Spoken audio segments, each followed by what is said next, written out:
Ladies and gentlemen, thank you for joining us this afternoon for this contemporary military forum titled Integrated Deterrence Through Resilience, Whole of Government Response to Hazards and Threats.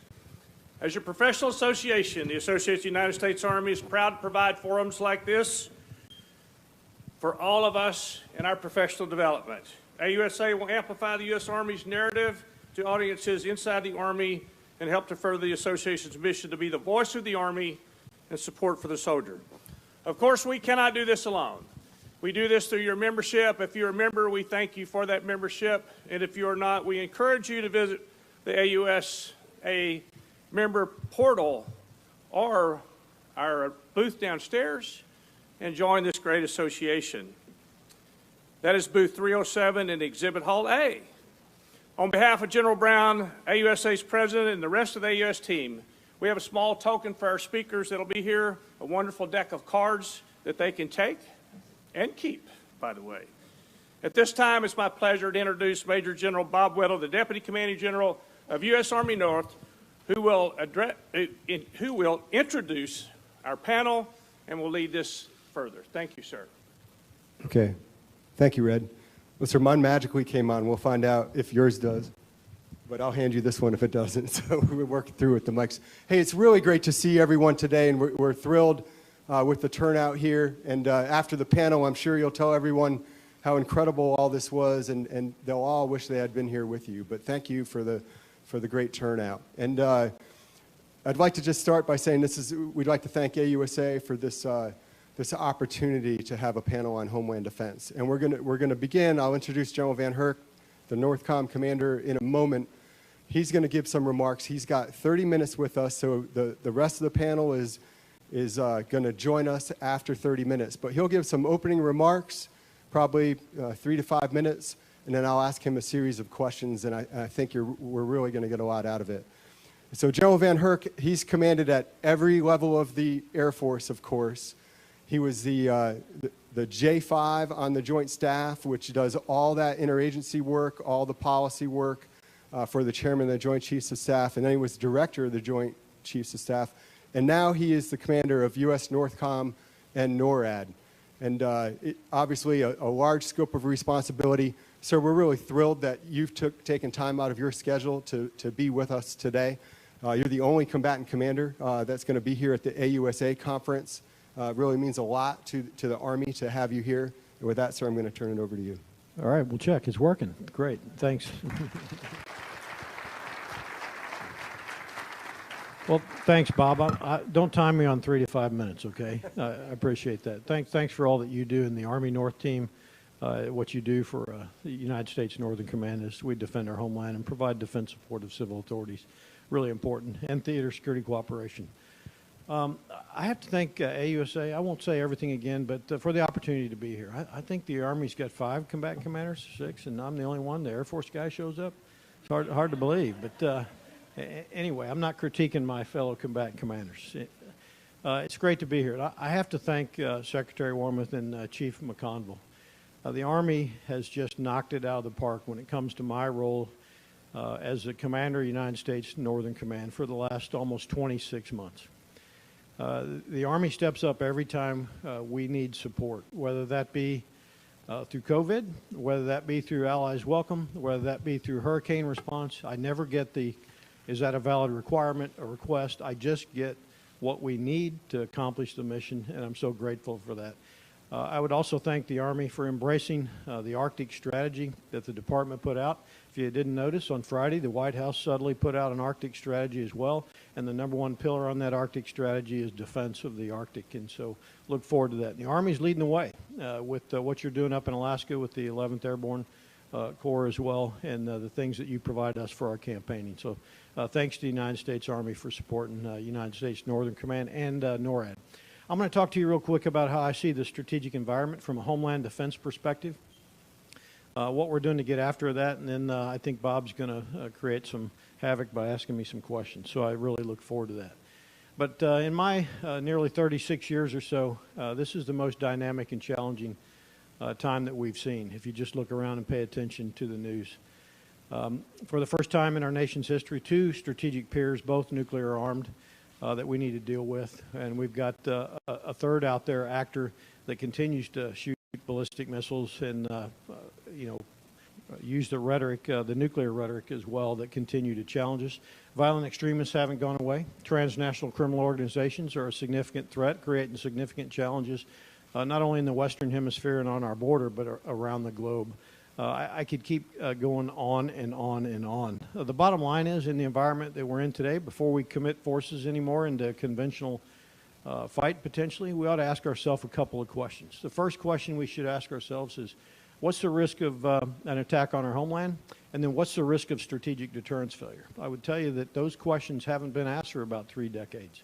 They need to be asked before we find ourselves on an escalation ladder that we can't get off of. I would tell you that you find yourself in some pretty tough decisions that we have to make as a nation once you get on that escalation ladder. And I think it's my job to have that discussion early with the President and with the Secretary of Defense before we jump on that ladder and understand what those risks are.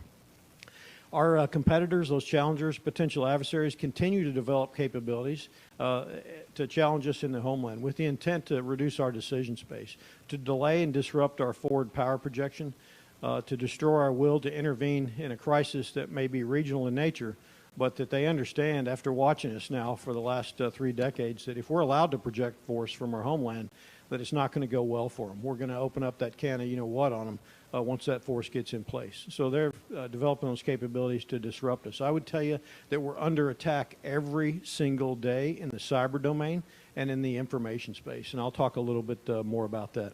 My biggest challenge is domain awareness. You certainly can't deter and can't defeat something if you can't detect it. And I'll talk to you a little bit more about that and how we're getting after that as well. But the challenges with domain awareness are eroding strategic stability each and every day. Strategic stability is really important today. Being able to understand what potential adversaries are doing that enables us to provide continuity of operations, continuity of government, to posture our nuclear forces, those kinds of things, and those are being challenged each and every day. I would also tell you that I feel like at times that United States Northern Command is a bit of the Achilles heel for our forward power projection. In the time that it takes me to set the homeland for defense is outside of the timeline that my fellow combatant commanders may require based on the threats in their AOR to project power that they need to respond to. And so I think it's my job to get inside that timeline so that I am not the Achilles heel and the President's not asking me or the Secretary of Defense is not asking me, when can you get the homeland ready? The homeland needs to be ready each and every day. We shouldn't have to be asking ourselves to get forces ready in time of crisis. We must be ready each and every day. I would tell you that the PRC and Russia are challenging international norms, laws, rules that have existed since the end of World War II and have kept us safe and sound. And that you see playing out today in the Ukraine, and you see it playing out with China with their Belt and Road Initiative. And the final thing I'd tell you is that the environmental change will continue to challenge us. It's not going to go away. It's creating opportunities and it's creating vulnerabilities. The question is, what are we going to do about each of those? And we're going to take advantage of the opportunities and reduce the vulnerabilities. And I look forward to some more questions. So how do we get after it at NORAD and United States Northern Command? It starts out with policy first. What must you defend and from what? Believe it or not, 26 months ago when I got in the seat, we didn't have policy on what to defend. It shouldn't be a guy in a uniform figuring that out for our nation. That should be policymakers that make those decisions. So I'm proud to report we actually have policy, defense policy, but now we need to have a broader whole-of-nation discussion about what it is we must defend, those things that might bring us to our knees in a time of crisis. But we don't need to defend everything. It's not a Patriot and a THAAD on every street corner and fighters all over the place. It's a small number of things that make it very challenging for any strategic competitor or adversary to be able to slow us down, bring us to our knees in a time of crisis or conflict. So that vision translated into a strategy, merging two strategies, a NORAD and a United States Northern Command, into a single strategy that focused on integrated deterrence. Now I'm talking in 2020, December of 2020, before the current administration was in their seat, by the way, that we were focused on integrated deterrence and campaigning. We've created a Homeland Defense campaign plan and now a campaign order. And I'm happy to report that campaign order. Now we're out about 2 to 3 years out in front so we can be inside the gift map process, the global force management allocation process, to get access to forces, and also inside the intelligence communities need to be able to give us measures of effectiveness and measures of performance, and I think that's really important. But it doesn't start in the homeland, by the way. My defense strategy starts forward through that integrated deterrence and what I would call layered defense. Defense starts with our allies and partners forward, my fellow combatant commanders generating effects so that I don't have to generate effects here in the homeland. Those effects can be generated forward, whether those effects be defeat effects or deter effects. I believe it's the same, and that's how we need to take a look at this, and focused on campaigning each and every day. And people ask sometimes, well, why do you campaign in the homeland? Well, you campaign in the homeland to demonstrate your readiness, your capability, and most importantly, your resiliency, so that anybody that ever thinks that they could be successful with an attack on our homeland or even an attack forward questions in their gray matter their ability to be successful. I think that's really important, and that serves on a foundation of the information environment. Deterrence relies and is focused primarily on the information space. That can happen through covert, clandestine, or overt activities, and that's really important for us. I think the NDS has got it right. I'm a big fan of the NDS when it focuses on integrated deterrence, and I think the NDS is right that the PRC is the pacing challenge with us. But I fought really hard to get the Russians in there, candidly. This was before their acts of February 24th. They are a now threat to the homeland. They are the primary military threat to the homeland today when it comes to kinetic capabilities and also non-kinetic. I like to say that the PRC is about 7 to 10 years behind Russia when it comes to threats to the homeland. And so we'll talk a little bit more about that. I am the only combatant commander with a geographic area of responsibility without threshold forces. Threshold forces are what's determined by the Secretary of Defense that you won't go below. We need to be ready to fight in and from our homeland. And the way I get my forces is through an RFF with just-in-time, request for forces, just-in-time to meet that need. Those are things that we need to change as we go forward, and we're working on changing. We need to look at our infrastructure. We work closely with Administrator Criswell, who you're going to get to hear from here a little bit later, about our resiliency, our ability and our reliance on our partners out there, whether it be in municipalities, states, industry, et cetera, to make ourselves more resilient. And finally, I think we need to look at some reforms. I told you 3 to 5 minutes wasn't going to work, by the way. So we need to look at some reforms in the department. I hope you give me the opportunity to talk about some of these, Bob. But we need to approach the threat today from a global perspective. The days of a single supported combatant commander for a regional fight are over. Okay, we're going to have multiple supported combatant commanders simultaneously, and we just need to move on past that. And approach it from a global and an all-domain perspective. And we need to basically move past legacy processes designed to field ships, tanks, planes, those kinds of things, into a digital environment where we're moving at the speed of relevance in today's environment inside the department. So I look forward to your questions and see what you have to say. Hopefully you got questions teed up with that. Yes, sir. Well, sir, thank you for those opening remarks. And one of the things you mentioned is that the threats to the homeland are real. And I think for our audience today, they'd be very interested in that because, frankly, a lot of leadership over the past couple generations haven't really made that remark before, but things are changing in the homeland and the threats are real. And I was wondering if you could elaborate on that and then convey what challenges those threats pose to Homeland Defense to include that decision space that's being taken away from senior leaders. Sure, Bob. That's a great question. So, you know, some people like to say the homeland's no more, not a sanctuary anymore. I think that's pretty cliche. I don't say that very often, but I will talk about the threats to the homeland. You know, a little over 30 years ago, shock and awe was truly shock and awe to our potential adversaries and competitors as they watched how we projected power in Desert Storm, and they took note, allowed to build up power over time, and the use of technology, the use of stealth, that opened their eyes. And so during that time, while we were focused on violent extremists for the last 20 plus years, they were developing capabilities to hold our homeland at risk. And they being primarily the People's Republic of China, but as I said, the primary military threat to the homeland of Russia. Let's talk kinetically first. And so About 3 to 4 years ago, Russia fielded the first hypersonic glide vehicle sitting on top of an ICBM that's nuclear capable. It's been out there for 4 years, operational with the United States of America and North America in its sights. A lot of people don't realize that. Some have said that the fractional orbital bombardment was one of those significant moments. I would say that actually Russia fielded those capabilities well before the Chinese did. That's just one of them. Their cruise missiles they've developed that can be employed from land, air, subsea, sea, are very low radar cross-section now. They make our north warning system look like a picket fence. It was designed for a 36,000-foot bomber back in the 70s and 80s time frame. And now they can know where all those radars are and circumnavigate those. Long-range cruise missiles, by the way. They can take off over Russian air bases today and launch their cruise missiles from over Russia and attack almost all of North America, including the United States of America. Their submarines they're fielding. Right now, they're on track to field 9 SEV-class submarines. What has been an episodic threat to the homeland, typically in the fall and through the winter time frame, will become a persistent proximate threat. They just moved SEVs into their first SEV into the Pacific. They've got a SEV in the Mediterranean right now, and another that's out on its way into the Atlantic. That will be a persistent proximate threat capable of carrying a significant number of land attack cruise missiles that can threaten our homeland today.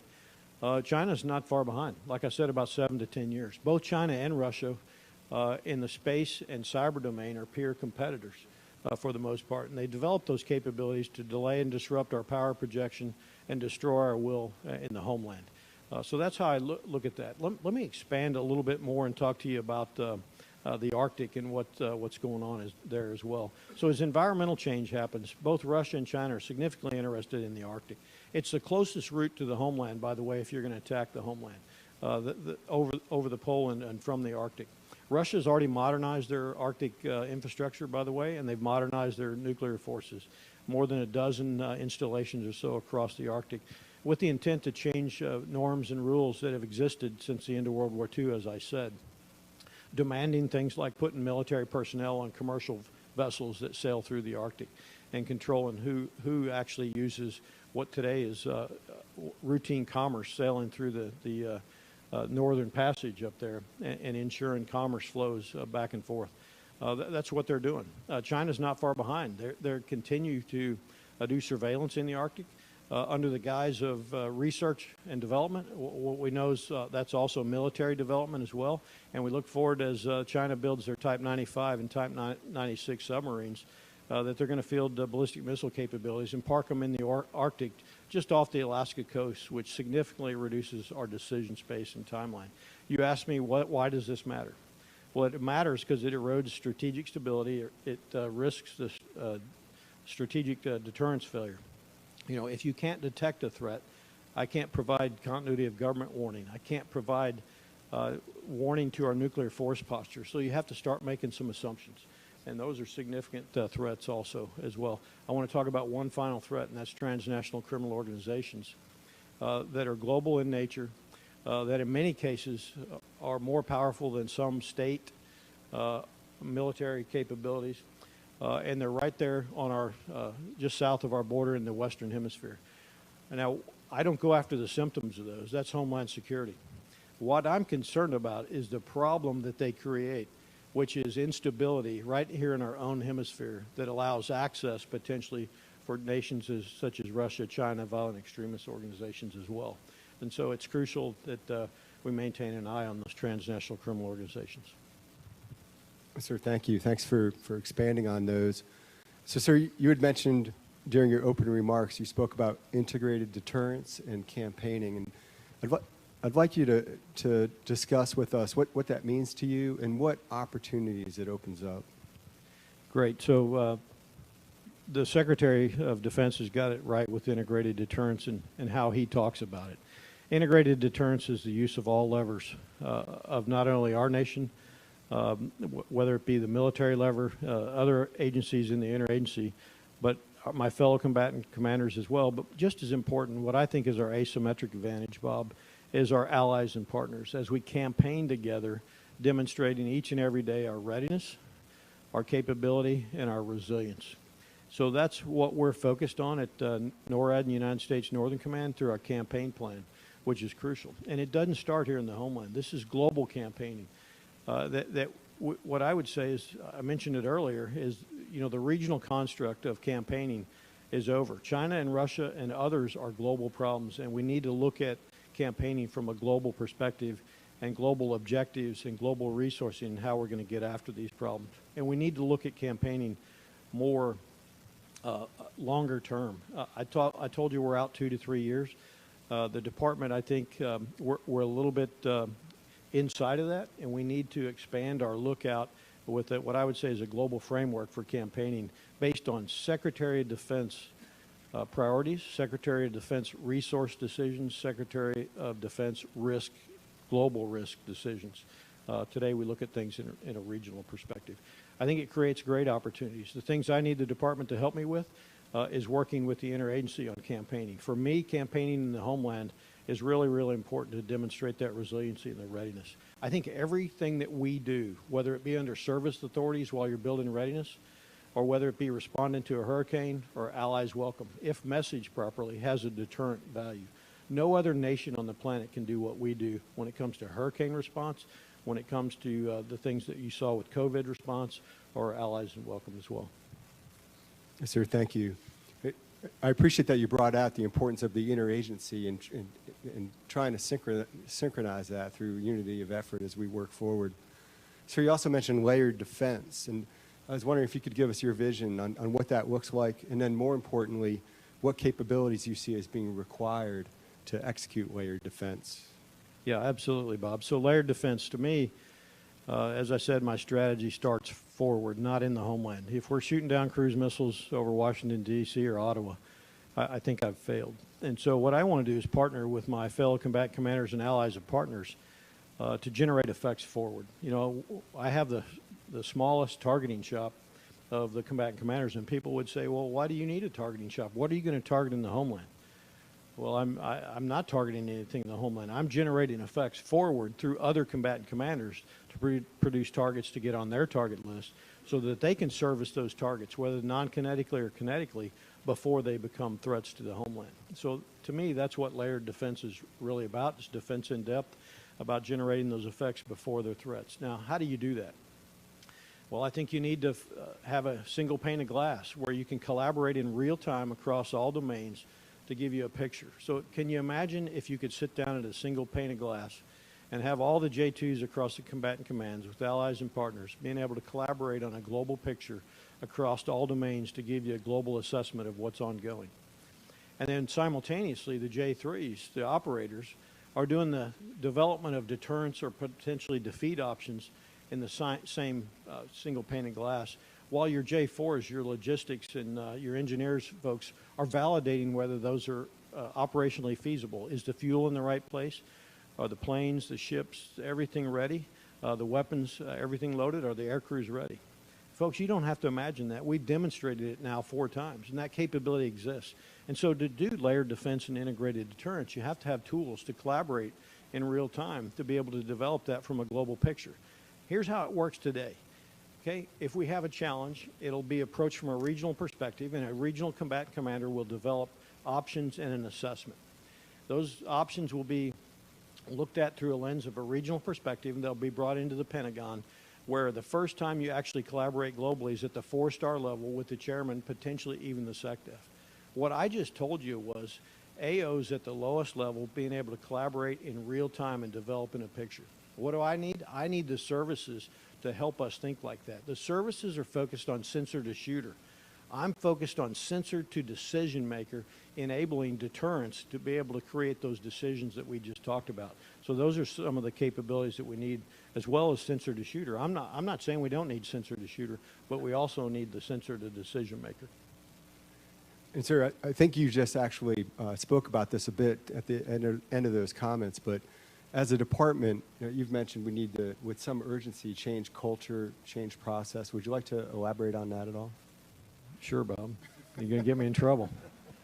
Well, I told you that, our processes for acquiring capabilities is built on what I would say is an industrial age process, development, planes, tanks, ships, those kinds of things.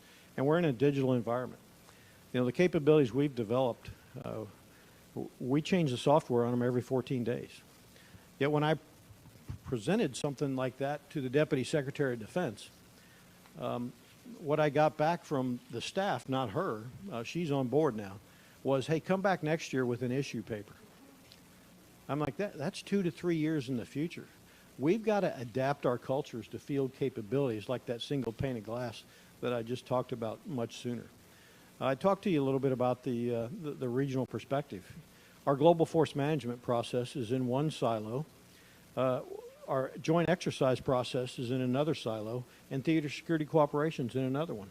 All of those have effects on integrated deterrence.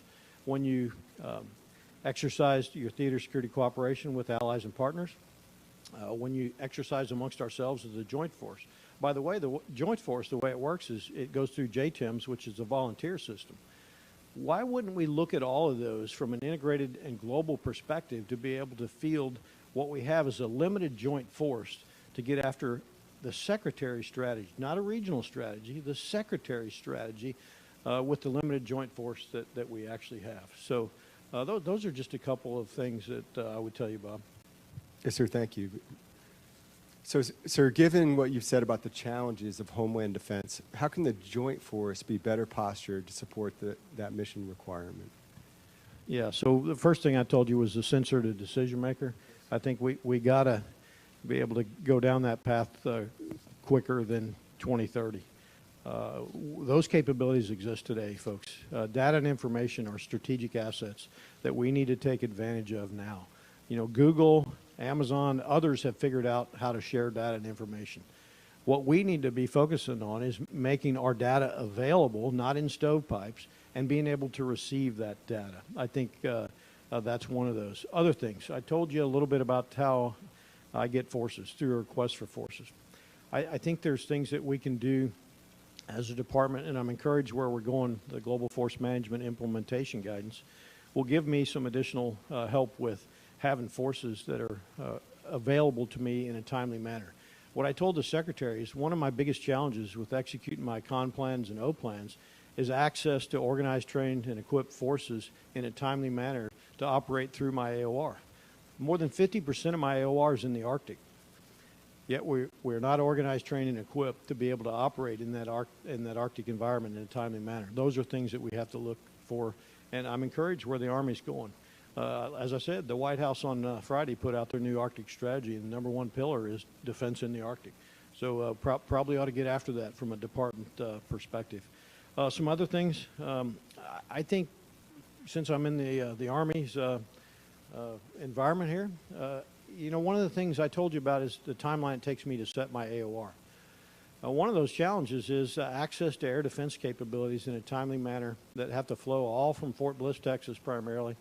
Some need to go to Alaska, some may go to the Washington, D.C. Maybe we need to look differently at how we posture those. And I'm not saying you need a base everywhere, but you can certainly have pre-surveyed and built locations with fiber connected and assets there that we can campaign with, and you can move them out in a timely manner and demonstrate readiness, those kinds of things. So that's something we need to look at.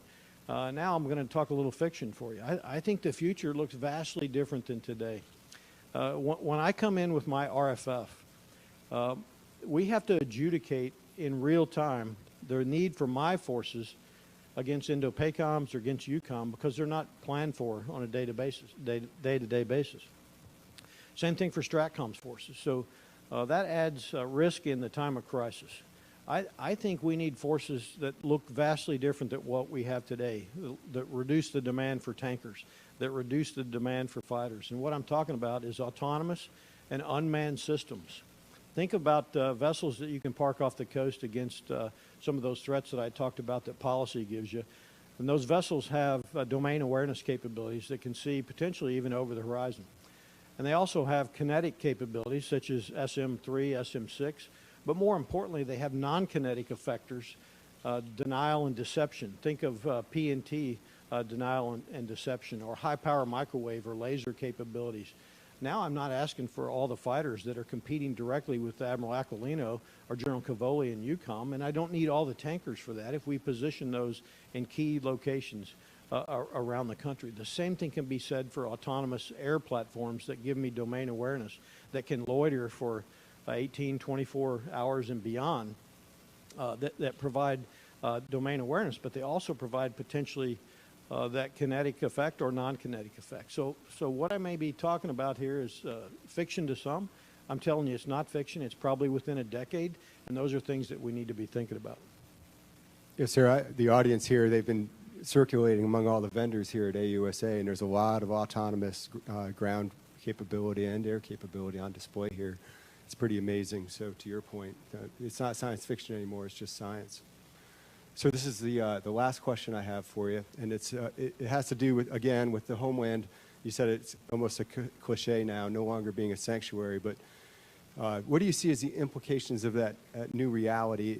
And in particular, what are we seeing in the cyber and information domains?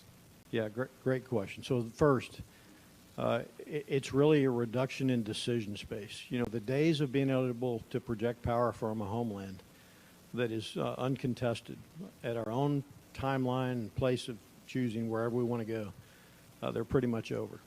And the risk of that is that decision space erodes for our nation's most senior leaders, as you alluded to. So that's crucial. So those are kinetic threats. The thing that concerns me most when I talk about domain awareness, and domain awareness is from undersea to on orbit and including cyberspace, is our domain awareness challenges in cyberspace, candidly. And you know, the projection of forces from the homeland, about 80 to 85% comes out of the homeland to forward power projection. So whether it be Indo-PACOM or whether it be EUCOM, you got to be able to get that force out of the homeland in a timely manner. And as the administrator would tell you, that we are heavily reliant on outside of DOD and federal sources, if you will, for that power projection. A vast majority of it comes from local municipalities, states, industry, and others that provide C2 for me to defend our homeland. We have to be, as I told you, be able to fight in and from our homeland. And I worry about the unknown. I don't know the vulnerabilities in cyberspace, candidly, and that's something we have to look at. Now, who's responsible for that? I'd ask you. I'll answer that question for you. It's not General Nakasone. He's responsible for the DODN. It's not Jen Easterly at CISA. She's responsible for other federal networks. Outside of that, it's play if you want or can, okay?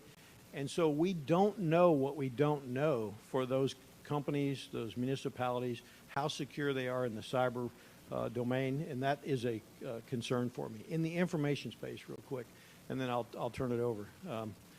We're under attack, folks, if you haven't figured that out. What you see in social media, what you see fanned, the flames of internal discord, whether it be politics or not, and I'm not going to go into that, but our competitors are fanning the flames of our internal strife and discord to make sure that we are fighting amongst ourselves. They are trying to undermine and erode our democracy on a daily basis. And don't kid yourself that that's not happening. We just need to understand that. And we're at war every day in the information space in the cyber domain. Appreciate the opportunity to talk about that. Yes, sir. Well, sir, thank you for being with us today. And on behalf of General Evans and Army North, we're very proud to be the Army component for NORTHCOM under your leadership. And I don't know if the audience knows that in your spare time, you supported the resettlement of over 70,000 Afghan refugees, and that mission was just completed on September 30th, the Homeland portion, DOD portion of that mission, and sir, it's a pleasure to work for you, and thanks for joining us today. Yeah, thanks, Bob. Thanks for being here. I appreciate it.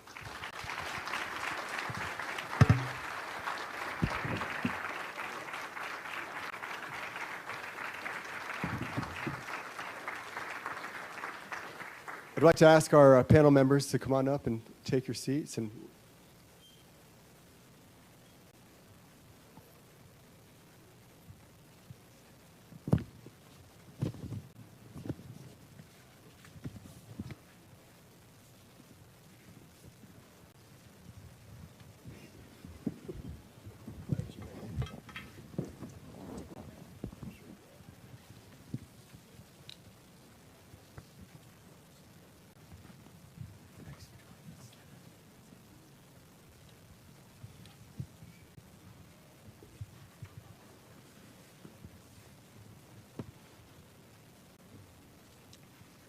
If you could get the doors in the back, gentlemen, thank you.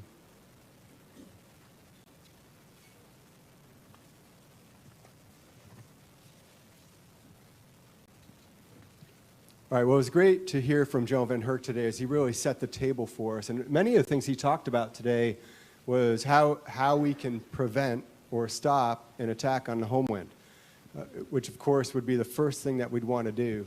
And another large part of Homeland Defense, of course, is consequence management, and that is if there is a cyber attack that gets through and has an effect on the homeland or anything else, vandalism, whatever it may be, there's a whole consequence management side to that as well. And so our panel here today is prepared to discuss all those things: Homeland Defense itself, consequence management, how the interagency works together.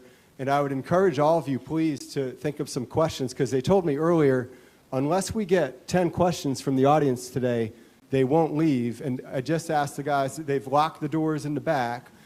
So I'll ask the first couple questions, and then we'll move to the audience, because I think it's really important to address what you would like. So initially, I'm going to introduce all 4 panel members, and then I'll go to each one for some short opening remarks, and then we'll go right to the questions. So first, I'd like to introduce Deanne Criswell. She is the FEMA director for the Department of Homeland Security. Right now, even though we have Hurricane Ian going down in Florida, she still took a few minutes out of her time. You've probably seen her on television recently with all of that, and thank you so much for joining us. And so just a little bit about her. She's the 12th administrator for FEMA. She's also the first woman to be the administrator for FEMA. She has 30 years of government service, ranging all the way from local to her last job, where she was the commissioner of the New York City Emergency Management Department from 2019 to 21, which was during the COVID response. So incredible experience there. 2 years of experience in industry as well. So for all of our industry professionals that are with us, that's very important. And what I think is the best thing is 21 years in the Colorado Air National Guard as a firefighter, to include 2 deployments to Kuwait and Qatar. Hoo-wah. All right.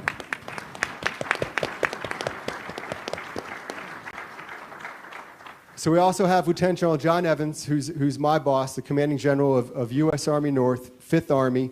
He just came, a year and a quarter ago from being the commanding general of U.S. Army Cadet Command.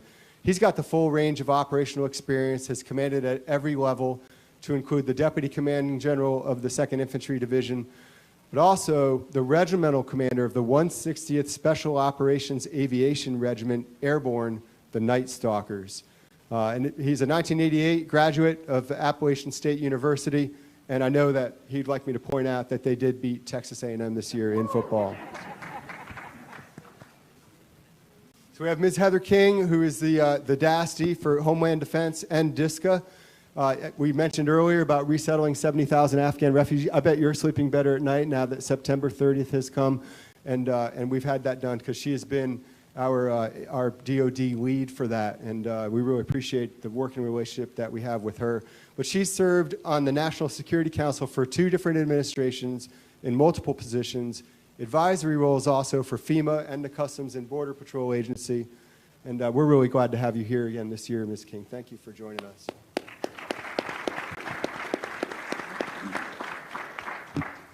And we have Lieutenant General Sasseville here as well. He's the 12th Vice Chief of the National Guard Bureau, a U.S. Air Force Academy graduate in 1985 with a bachelor's in international affairs, and like everyone on the stage, multiple other degrees as well. He had active duty tours in Europe and the Pacific as a pilot, and then his last job, he was the commander of the continental U.S. NORAD Command Region and 1st Air Force. Vital job in the Air Force, and now, of course, a vital job in the National Guard. So thank you for joining us. And so what we'll do is, I would just ask us, we'll just go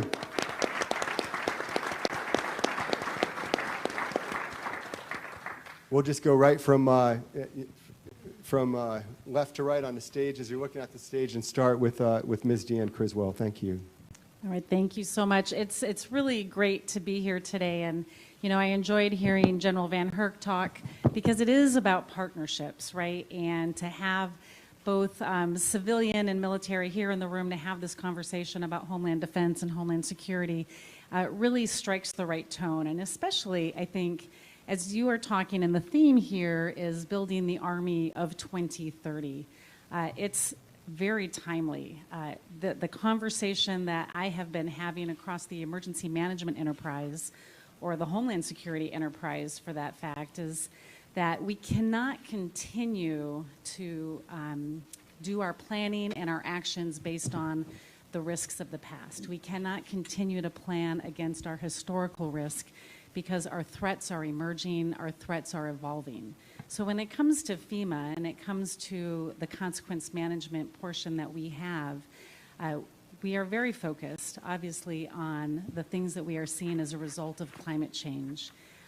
It's been a very busy couple of weeks for me. I went from Puerto Rico after first I went to check on the recovery from Hurricane Maria, and then they had Hurricane Fiona.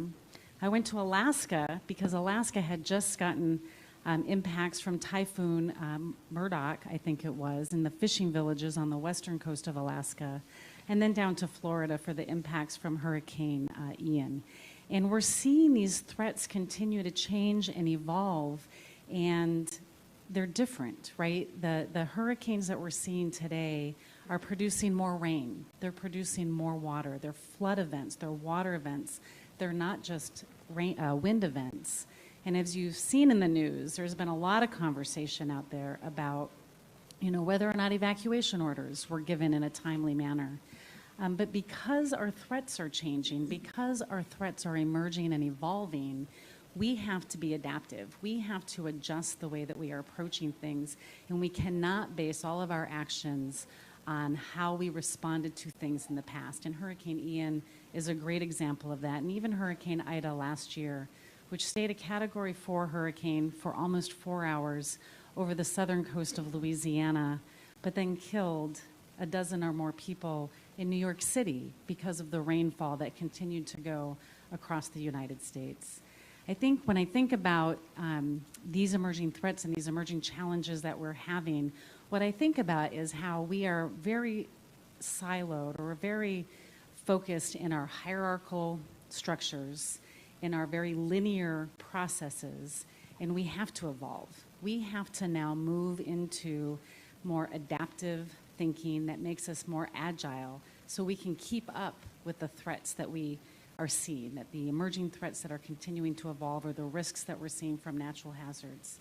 And when we talk about the partnerships, like in this room, these emerging threats continue to evolve. They continue to evolve to the point where we have now stood up at FEMA, an Emerging Threats Office.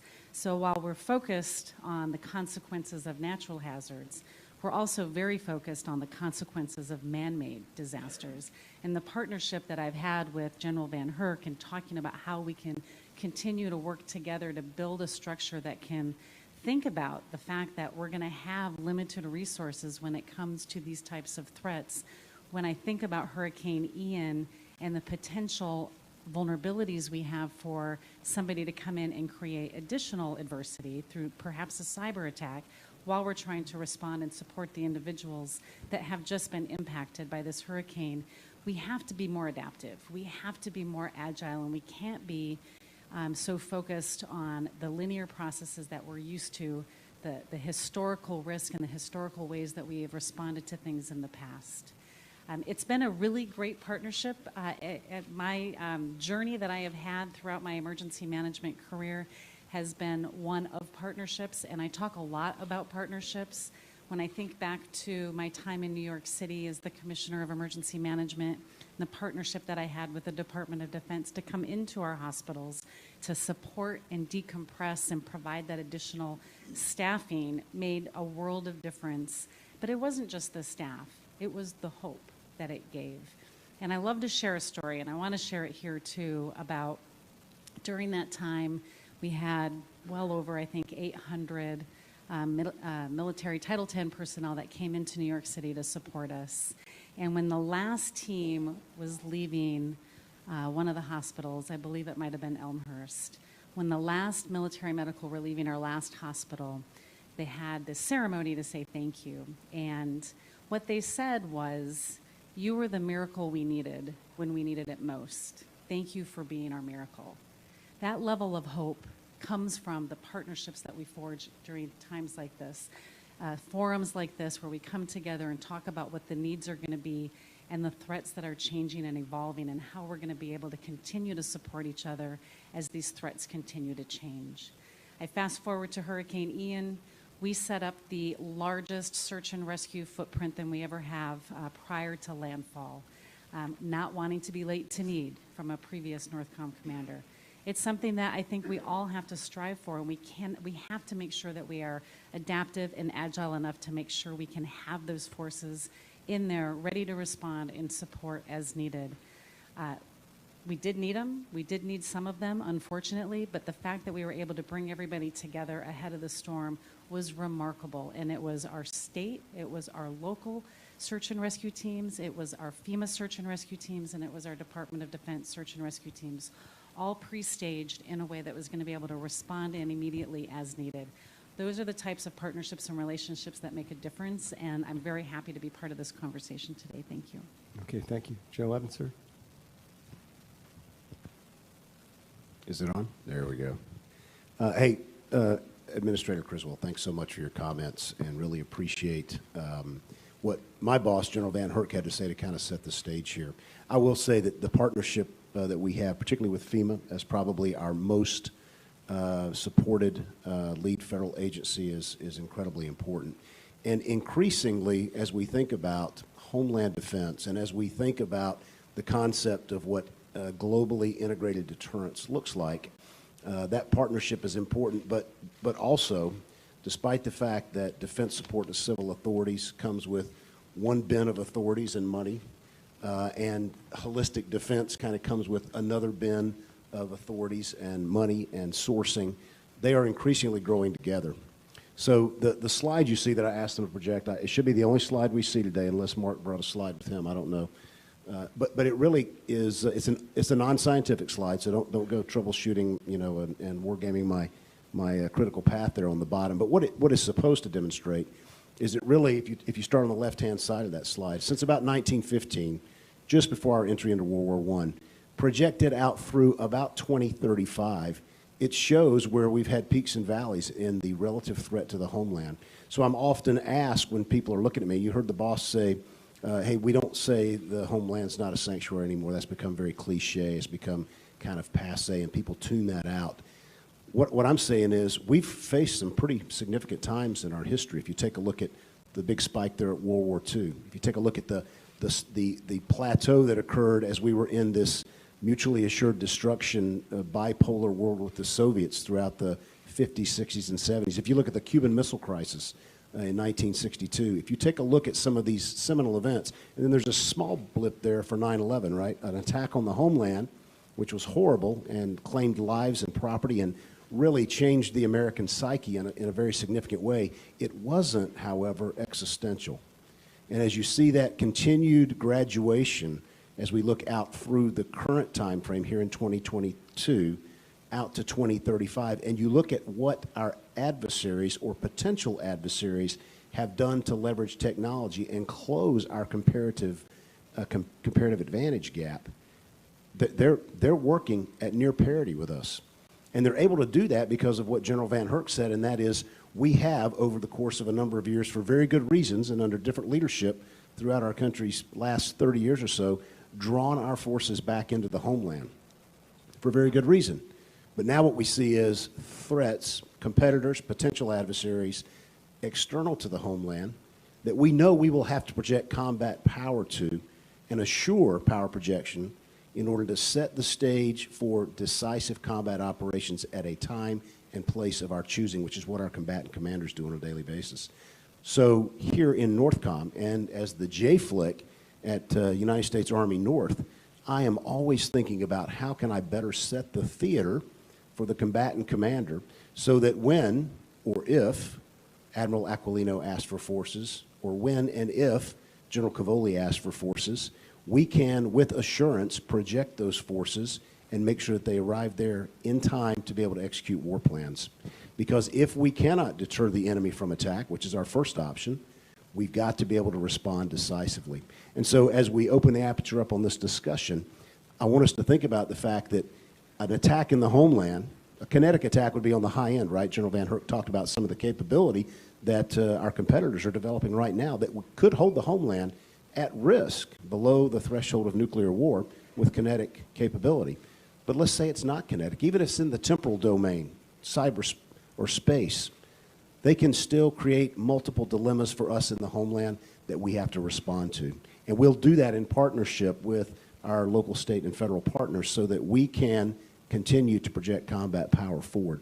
That's what our JFLIC is focused on when we're not out assisting our lead federal partners with fires and hurricanes and finding homes for displaced people from Afghanistan and the like. So as you're thinking about the questions for the panel here, think about how you would approach defense of the homeland and setting the conditions so that we can deter our potential adversaries from attacking us here, because that's what they want to do, and that's what they know they have to do, because if they let us get forces forward, like the boss said, we can open a can up on them.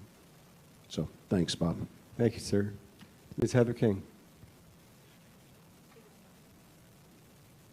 There we go. I think I turned it on. Okay.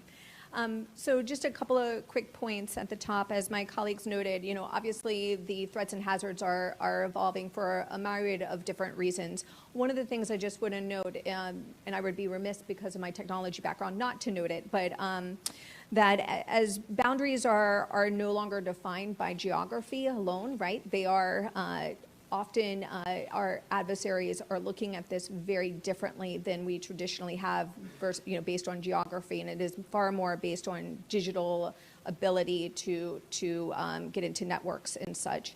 So that's the first point I'd like to add related to just threats and hazards as a whole.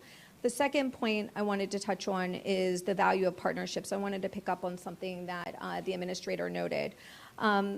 My office is responsible for reviewing all of the different requests for assistance that come in across the federal government. So we take a look at, for a variety of things. First and foremost, back to what John was saying, authority. What authority is available? What funding is available? What capability is being asked or requested?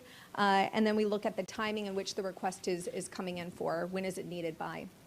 We look at it for a number of things. And in the course of the last year, just to give you a sense of what my office has been responsible for, and I see some familiar faces in the audience because these are teammates that I see that I worked very closely, me and my team worked closely with, and several of the folks here on the stage. But we provided support for COVID response, Operation Allies Welcome, Southwest Border, hurricane response, wildfire response, that's just to name a few.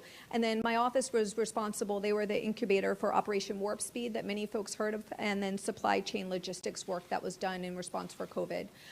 That's just an example of all the different things that my office is responsible for, reviewing those requests for assistance and working across the department internally to determine how best to provide support, work very closely with General Van Herk's team and John Evans' team as well, and then partnerships, so that's internally, but partnerships externally.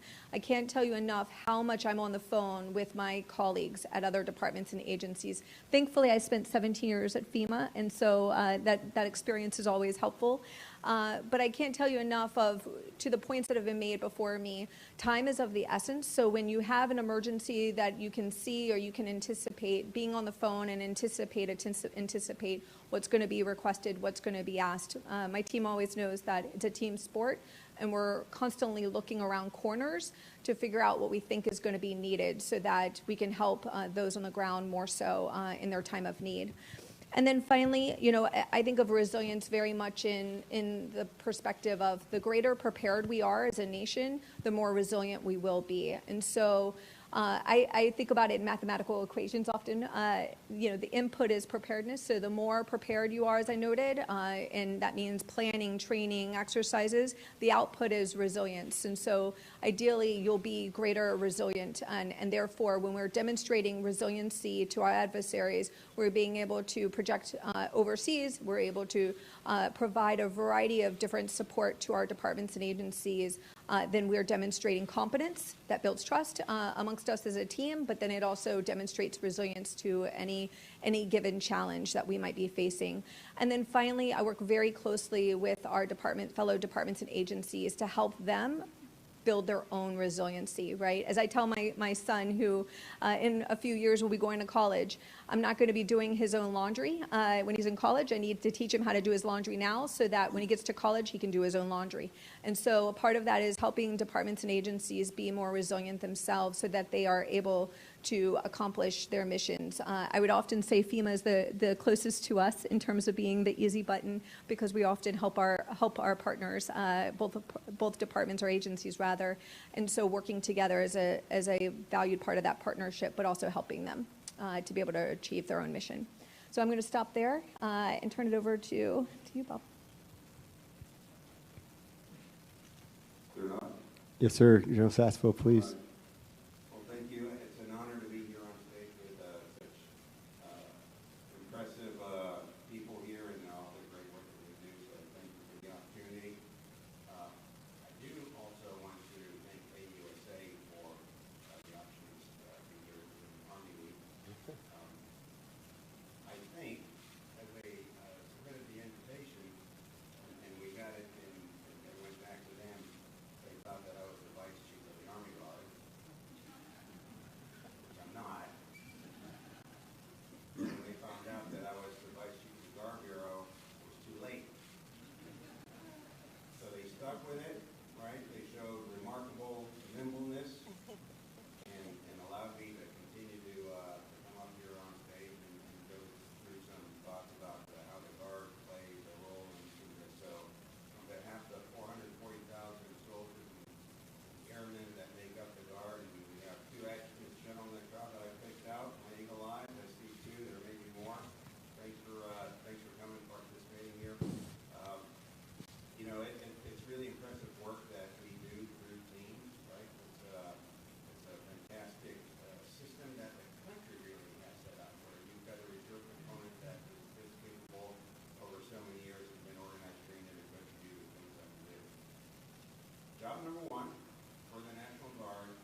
Sir, could you explain to the audience what you mean by RFF? I know the boss, the combatant commander, used the term a couple times, but or I can do it real quickly. So it's basically, it's called a request for forces, and so it's when a combatant command is asking for forces in order to execute something. So for example, when Hurricane Ian hit, initially FEMA had teed up a request for aviation, and what we do then at Army North is we ask NORTHCOM for the aviation, they ask the Joint Staff, and then the Joint Staff will ask the services. But I just wanted to give an explanation. But continue, sir, please.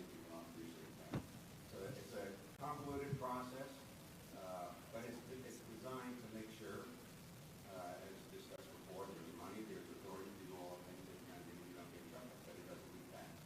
So if it's a bad day for America, and things are happening in the 54 states, territories, and the district, and the governors are on the ball, and they say, hey, I need Chief Guardsmen to come on state active duty. By the way, we have state active duty, Title 32 and Title 10 of the but we've got National Guard forces that are on state active duty working in the states defending critical infrastructure in one of the 16 sectors already. Will they be available after the RFF approvals makes its way through the system and they're asked for? I don't know. We don't really, we haven't done that. We haven't tested it. We don't exercise to the level that I think that we need to be able to ensure that there's capacity there. Do we need that capacity? I don't know that either. But in a high density, low demand area like cyber, I think that's something that we need to review and understand a little better. When we talk about resilience, one thing that we don't talk often about is how are we going to do resilience? What are the different ways to do resilience? There's resilience by hardening. You can make it a super hard target, depending on what it is. You can make more of them, right? Redundancy, have different paths, have different widgets that do the same thing. And dispersal, fundamentally, right? Move them around so that if something gets attacked, you still have the redundancy built in. I think that that's probably something that we ought to get a little bit more sophisticated about as well. The brief, well, yeah, we need resilience, but how exactly are you going to get the resilience that you need? How much do you need, and how much are you willing to pay for it?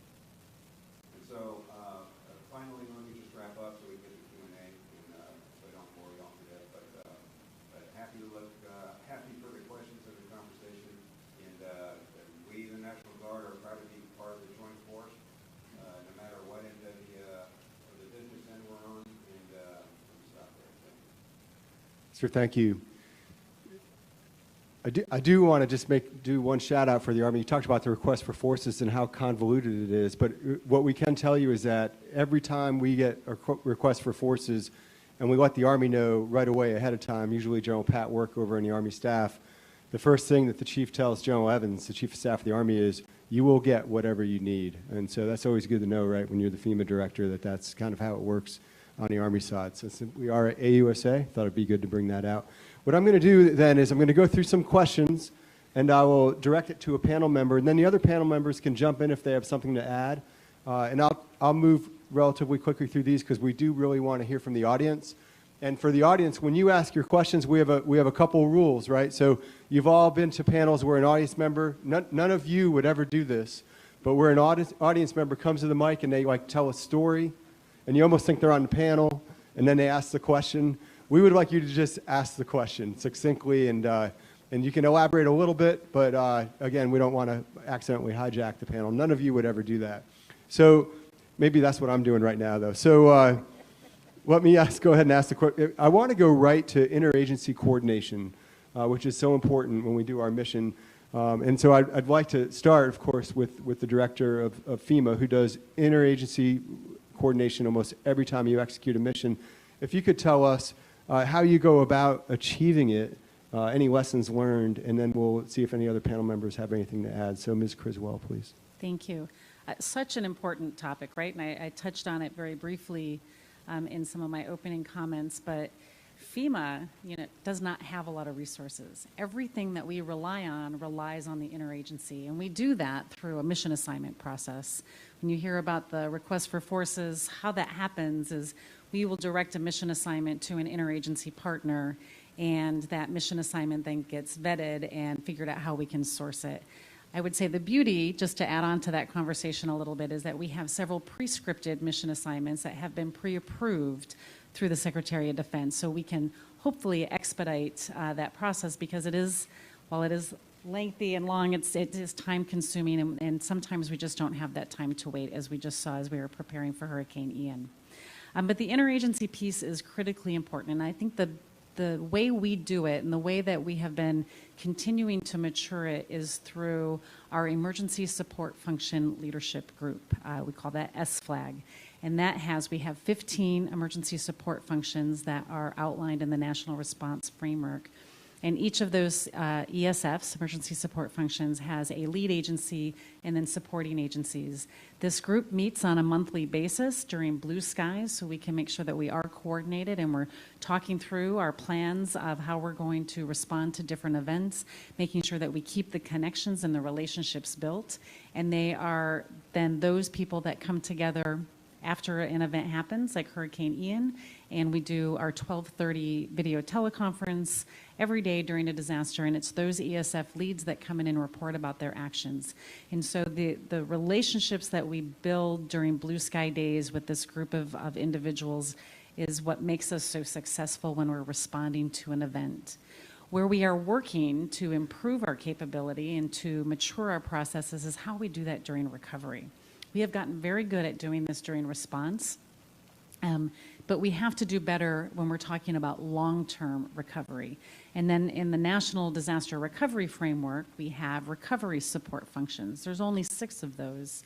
We've never really operationalized those to the level that we need to, and that's something that we are very focused on right now, is how do we now operationalize our recovery efforts in the same way that we have operationalized our response efforts. Comes with some challenges. So on the ESF side and the response side, I talked about how we mission assign them, which means that FEMA also comes with a very large checkbook, and we pay for those resources to come in. On the recovery side, it's all under their own authorities, their own budget. And so it's harder to get that level of cooperation when they're having to use existing resources, organic resources, and organic funding to make those things happen. But we have to get there. These disasters are becoming more complex. The recoveries are taking longer, and they're very complicated. We have to have that same level of partnership and engagement in the recovery process as we do in the response process that we have right now. So we have a lot of work to do, but we have a great RS flag right now that has really been focused on how do we operationalize what we're doing to support what we know and what we anticipate are going to be the complex challenges in Florida for Hurricane Ian, and then how are we going to take that to mature this process going forward. Okay. Thank you. Ms. King, do you have something to add? Yeah, the only thing I would add is just to kind of draw this out a little bit. So when a mission assignment is sent over, my team actually receives that with the team at Northcom.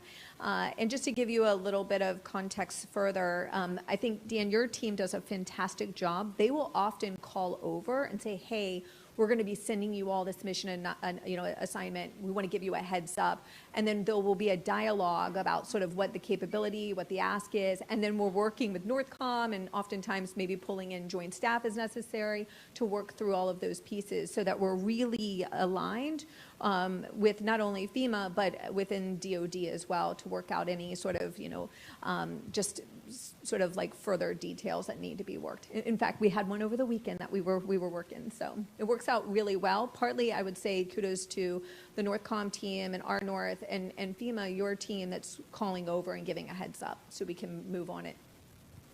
Okay, thank you. Okay, so the next question is on critical infrastructure, and General Evans, sir, I'd like to address this one to you. And the question is how do you determine critical versus non-critical infrastructure? And then once you determine a piece of infrastructure is critical, then what happens next? What do you do to protect it, or what do you do about it? Yeah, so that's a great question, Bob. And General Van Herk talked about the fact that we finally got policy guidance on what defense critical infrastructure looks like. And I can't go into great detail about that because of classification guidelines, but it's nice to finally have kind of a mark on the wall for some things. Here's what I've learned in my 14 months of command at Army North. Critical infrastructure is in the eye of the beholder. Everybody's got some. So if you were to ask 10 different governors what they think national critical infrastructure is, you'd get 10 different answers. If you ask the administrator what she thinks it is, you get a different answer, and one of our policymakers might give you a different answer too. We try to collate all this because it's a loosely defined term, frankly, and everybody that's got an equity in things that are critical for the continuity of government and things like that has their own definition. Here's what I would tell you, and this is what I think is important, is what General Van Herk's trying to get to, it's what the department's trying to get to, it's what our interagency partners are trying to get to, is we've really got to focus in on the things that we must protect. Because at the end of the day, we are going to have some degree of liability and vulnerability for other things. And every mayor of every town, every governor of every state believes that what they've got in their municipality is critical. And it may be for their ability to keep their power grid up for 8,000 people. It may not be with regards to keeping the power grid up on the East Coast. So it's really a function of what we believe is critical. And then DOD's got a role that is almost exclusively those things that allow us to protect continuity of government, our nuclear enterprise, and projection of combat power. And then we've got other infrastructure that's critical for other functions in the government that really kind of speak to what our basic human needs are and what the American people need. So it's very complex in that regard. With regards to what I think about as I'm defending it, I try to think about how could I assist, should I get MAs from FEMA, and should the department tell me, okay, hey, we've got what we need to take care of department stuff. Now the administration has decided this is also something we've got to protect, and DOD, you've got the task to do it. So what capability are you going to place against it? Mark talked about it a little bit. Some of it has to do with having redundancy. Some of it has to do with hard pointing or building a better physical, resiliency, so it can't be physically defeated. And then some of it has to do with dispersal, right? What is it that we can move, make mobile, make it a harder target with regards to whichever domain it's going to be attacked through? So a very complex question. I think we're having the conversation more now. I think we've got to continue to have the conversation. But critical infrastructure, you can't just say it and everybody understands what it is. Yes, sir. Okay. Yes, sir. Please go ahead.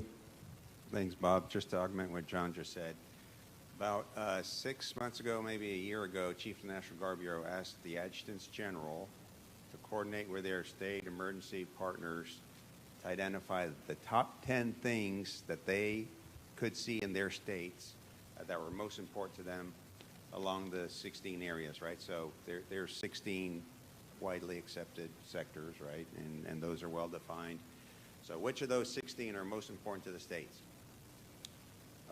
I'll give you the top 5 that are important to the governors. Transportation, energy, government facilities, I think that's kind of like command and control, essentially, water, and IT. Those were the top 5. Defense, from the governor's perspective, out of the 16, was like number 13. So this is kind of going back to what I said earlier. If it's a bad day for America, and we are stressed, we're fighting a hurricane, we're under cyber attack, and we've got to deploy, you name whatever BCT has to get out of Matsu, are the RFFs going to come fast enough? Who's going to be around to do the things that we want them to do, and who won't, right? And so that's kind of the scenario that I think we need to have in mind and to exercise and to think through and to plan a little bit. We're working on it. We're not there, but I think that's where we're headed. Thank you, sir. Ms. Criswell?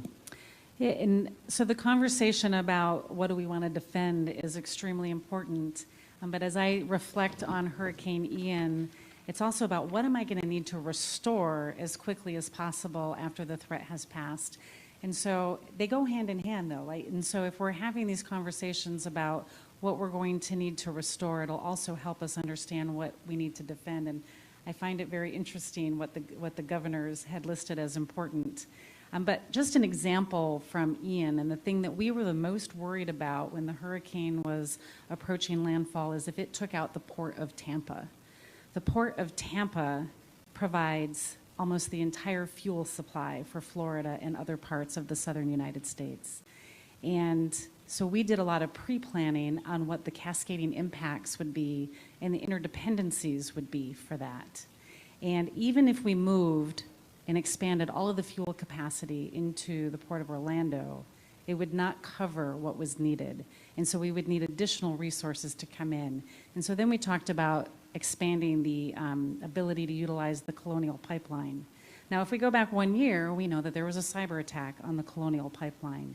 And so all of these interdependent conversations about the Port of Tampa, even then if it didn't take a direct hit, which it didn't from the hurricane, we're also now in a very vulnerable spot for our adversaries to then do something to also take away that critical resource, that critical piece of infrastructure that we're going to have to figure out, is it a cause from the storm, is it a cause from something else, and provide the mission assignments to help restore the capability as quickly as possible, because the cascading impacts across the United States would have been so significant. Okay, thank you. It's great to hear how the National Response Framework comes together to solve those problems. So we'd like to go out to the audience for any questions. I know several of you, so I will start calling on people if we don't get any, but please. Okay. There's a microphone right here, sir, if you'd like to use it.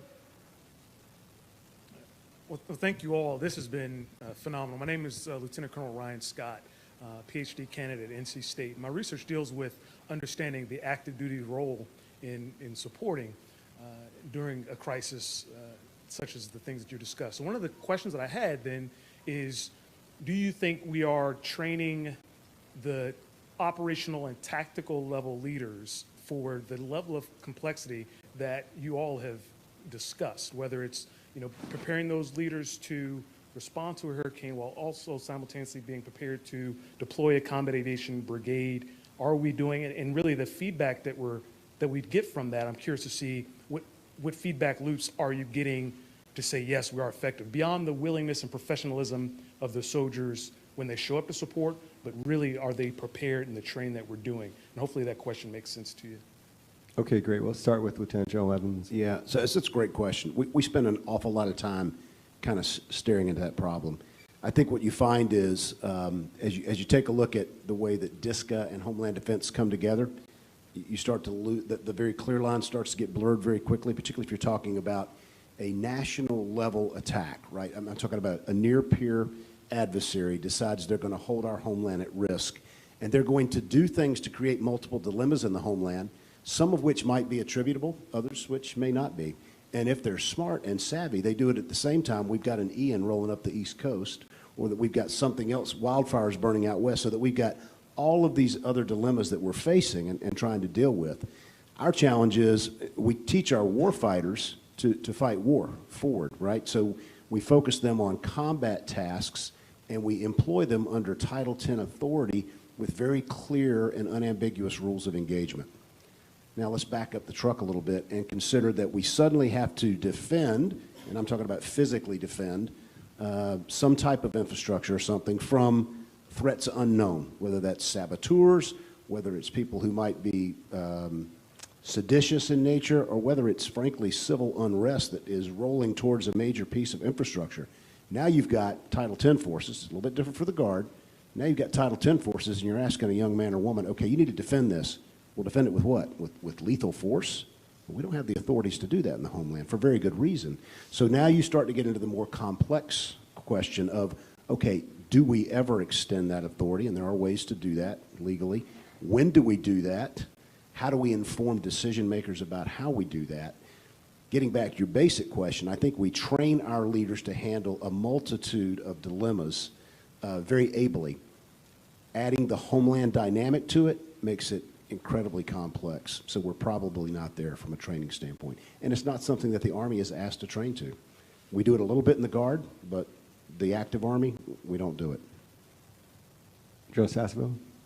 Just one quick point, since your question's about training, something to add to the conversation. There is after Katrina, we learned that when you have a bunch of Title X coming in, 32 already on the scene, maybe, or vice versa, you really need unity of command. And so the team put together a dual status commander course that is a vibrant course. It's taught out at headquarters there, Colorado Springs, and it's a very well established process with approvals all the way up and down. We got close to using it here recently. Wasn't needed because no Title X forces went to Florida, but that would be something that I would point to for leader training.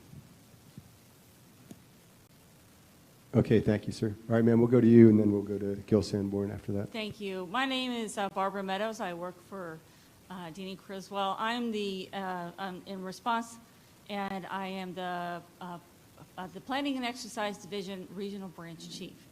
So my responsibility is to ensure that deliberate planning specifically is integrated and is going well within the regions. Historically, we've planned without having a constrained environment. We have plans so that we know that everything is available, whether that's from the interagency, whether that's from DOD. So now we're looking at planning in a constrained environment. So my question is about the National Guard. And oh, by the way, with putting it all out there, I'm also in the National Guard. I'm in the Maryland National Guard, and I'm the J-34. So knowing what it means to be Title 10 versus Title 32 versus state active duty, you mentioned something about will a governor be able to retain their folks on state active duty when a Title 10 mission comes down the pipe?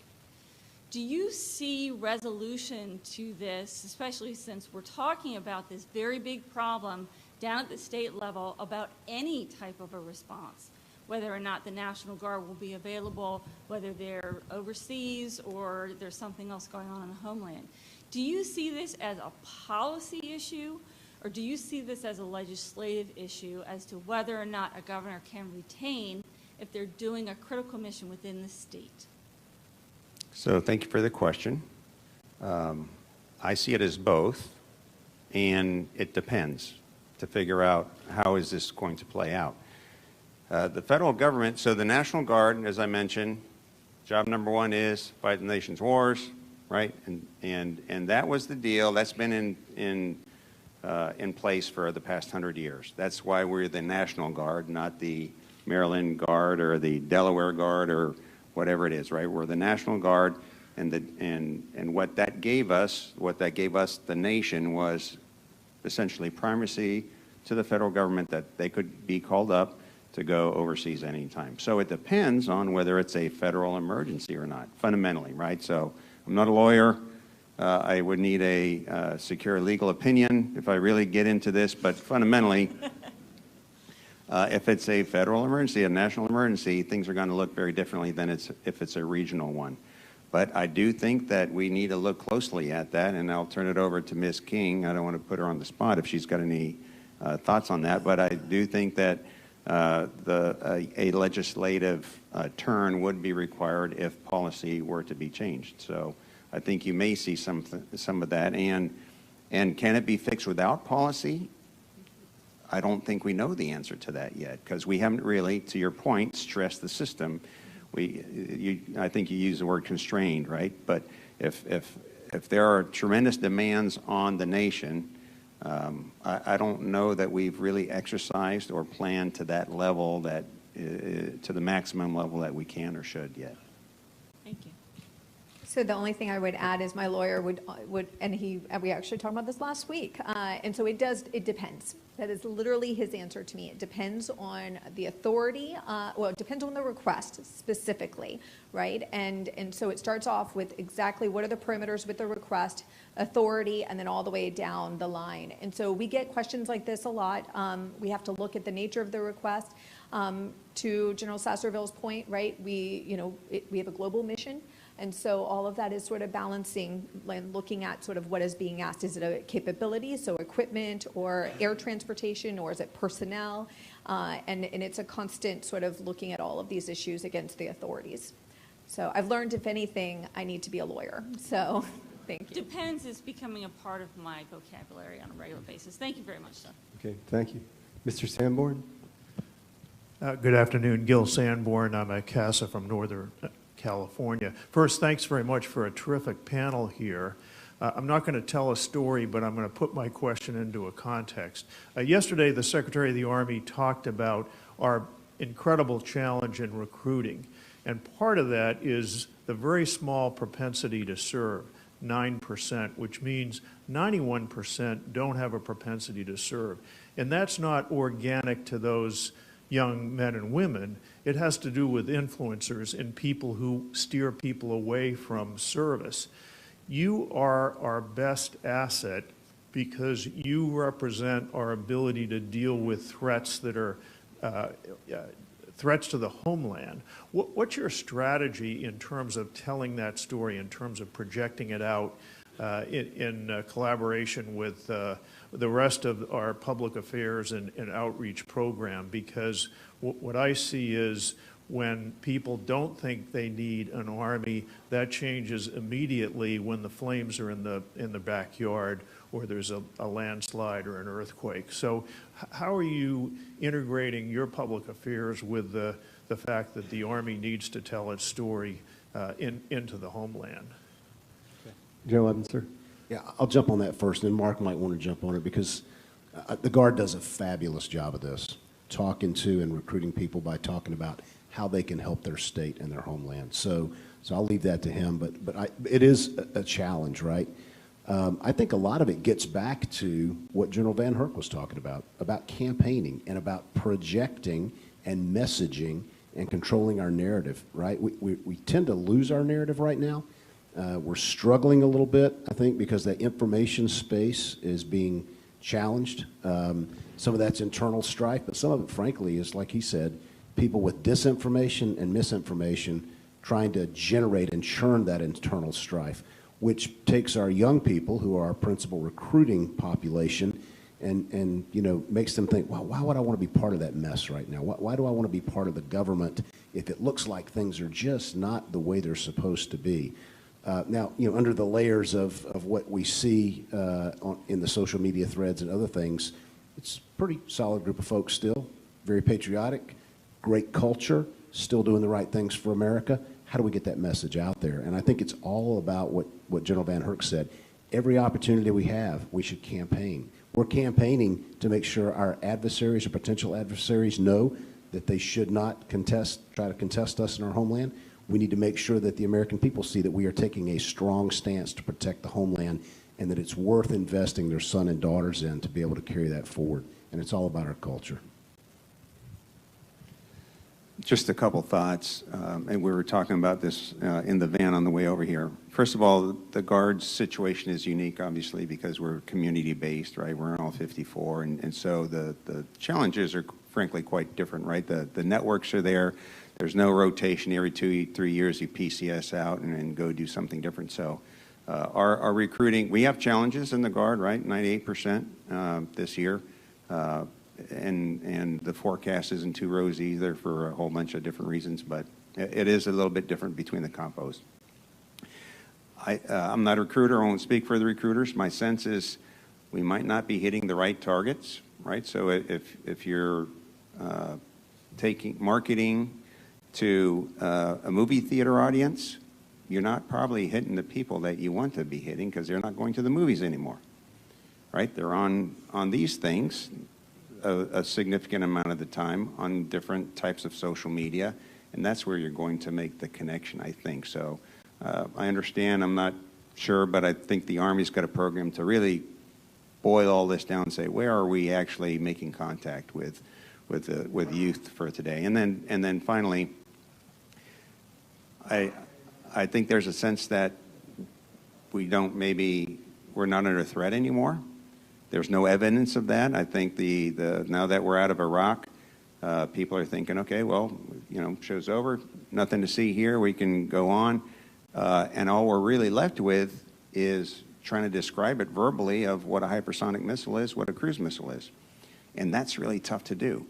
So I was thumbing through Twitter yesterday, and so for the first time I've seen a Russian cruise missile flying in. I don't know if anybody else saw this. It does its fly-up maneuver, tucks over, and impacts the ground, impacts Kiev. That little clip is exactly what we ought to be showing the kids and saying, here's what the threat looks like. Here's what we're talking about when we're the next generation of Putin's 6 new threat systems that he's building. This is one of them. This is what that's. So maybe that's actually helping us if we can capture some of that footage and put that in a real context for America's youth. I just want to add one thing to that. What I find is that it's not just here, right? It's public service in general. I just came from this morning a round table with different associations with the fire service. Same question. We're having trouble recruiting firefighters. When I became a firefighter, it was very competitive and it was hard to get there. And now they can't even get enough people to apply for these different types of positions. I think that to what the panel has said, our approach has to be so different because we have to somehow reinstill the sense of duty and that sense of desire to want to be a public servant and what it means to be able to give back to your country in whatever way, whether it's in the armed services, firefighting, emergency management, and we're just losing that. And so I think we just have to have a whole different conversation about how do we reach people to help them understand the value of public service and what it can do for them in their career long term. Thanks very much. Okay, thank you, Gil. It sounds like the theme for next year's AUSA should be "We're hiring," right? Yeah. So, okay, sir. Hi, good afternoon. My name's John Conger. I'm the former DoD Deputy Comptroller, and I was Assistant Secretary of Defense for Energy Installations and Environment. My question is on the demand signal for forces when you're responding to a disaster. Can you talk a little bit about the readiness impacts that are across the board on forces as they respond to these demands, to natural disasters, to other Homeland Defense missions? But in addition to that, can you speak to the degree to which that demand is going to start to impact force structure decisions? You know, are we actually going to size the force to accommodate these kinds of missions as they grow into the future? I'll take that one to start with, and a little bit to unpack there. I'll answer your last question first, and that is no. So we're going to build a military force to fight and win our nation's wars. That's what we do. The first question you ask is a really good one. It's one we struggle with all the time, and I'm looking at Heather here because this is what we go back and forth on.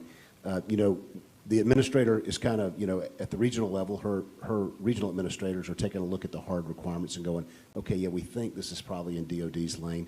Then they kick it up to national, and national looks at it and goes, yeah, we need to go to the department. And the department looks at it and goes, okay, you know, hey, the cost is high here, you know, because there's going to be readiness impacts, there's going to be training impacts. And so they are very, very diligent about saying this is something that only DOD can do. Force of last choice. And we saw this with Operation Allies Welcome, which is probably our most recent pain, right? Pretty significant undertaking, but frankly, nobody else had the capacity or the scale to be able to do it based on the immediacy of the mission and how critical it was to our national interest. So the services swallowed hard. They came to the table, but what they did is they went back to the secretary and they said, here's the cost. Here's what you don't get if we put men and women at Quantico or JBMDL for the next 3, 4, 5 months taking care of this problem set. They're not out there training. They're not building readiness. We are backing up people who are on deployment timelines. We are having to double down. We're having to assume risk, which is really what it's all about in the end state, is how much risk are we willing to assume.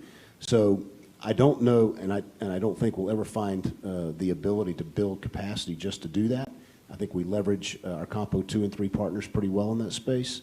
But when you start talking about bringing Title 10 forces in, there's a significant cost, and I'm sure Heather will talk about how the department goes through that mental gymnastics. Yeah, that is a very good way of describing it, mental gymnastics. So I think Operation Allies Welcome is a really good example of that was cited. You know, we absolutely looked at, you know, we were essentially told within less than 2 weeks' time we needed to prepare, and the numbers kept going. Those in the audience that were working on this mission recall we prepared for 6,500, and before long it was 50,000 more, and that was in less than 2 weeks time period that we needed to have it ready, have the 8 installations ready. And it was really through John Evans and the work that you and your team did and others did within the Guard and with Joint Staff and others. But I would say in terms of readiness, one thing I've learned is in my conversations with the interagency, I'm constantly having to explain what do we mean by readiness. Folks on the outside of DOD, they don't know really what that means. And so a lot of times in my conversations, whether it's with Joint Staff or with Army or whomever, I'm really asking, I'm pushing, because I'm saying, okay, what do you really mean?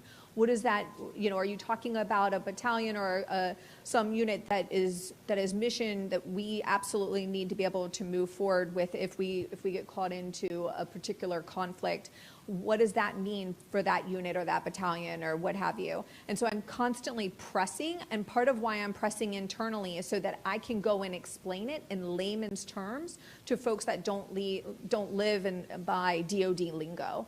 And it's helpful, right? Because I spent most of my life outside of DOD. So I'm constantly translating between DOD folks and then outwardly to whether it's the White House or with other departments and agencies. I really see my role as a big translator. The more that we can make it real and make it, a lot of times I'll explain it as, look, this is the real impact that you're asking for this capability, or you're asking for this duration. Here's what we mean by the real impact. And I put it very, very, I had a conversation recently with an interagency partner, and I said, look, our folks don't train for that mission that you're asking for. And here's what you're explicitly asking and the impacts. And when I did it like that, they were like, oh, okay, I'm not going to ask again. Okay. So that's a lot of translation. I will tell you the secretary and the deputy secretary take that very candidly, the readiness impacts. That is part of the conversations. It's part of the memo. Whenever we tee up a decision for review and consideration, we are including that because we want to make sure they're armed with all of the facts, right? Part of my job is making sure, working with our partners, that we are arming decision makers with the facts. So.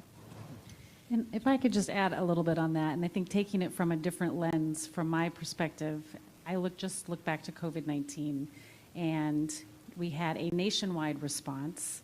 And so when we're talking about threats to the homeland, there's an example of a nationwide response that we really relied on one specific component of the Department of Defense, and that was medical personnel. But a large number of that came from the reserve forces. And so while we talk about readiness of the armed services, we also have to think about the deconflicting where we're getting our resources from. So in that example, we were pulling medical personnel in through the Department of Defense to support the operations, but we're pulling them through the reserves from the local hospitals that they're working in, and we create this conflict of resources.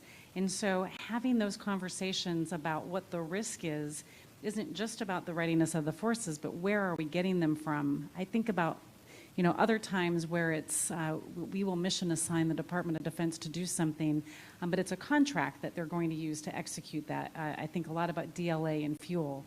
But those are the same contracts that our local providers are using, and so we actually can create more problems sometimes if we're not thinking through the unintended consequences and the interdependencies of how we're sourcing the requirements.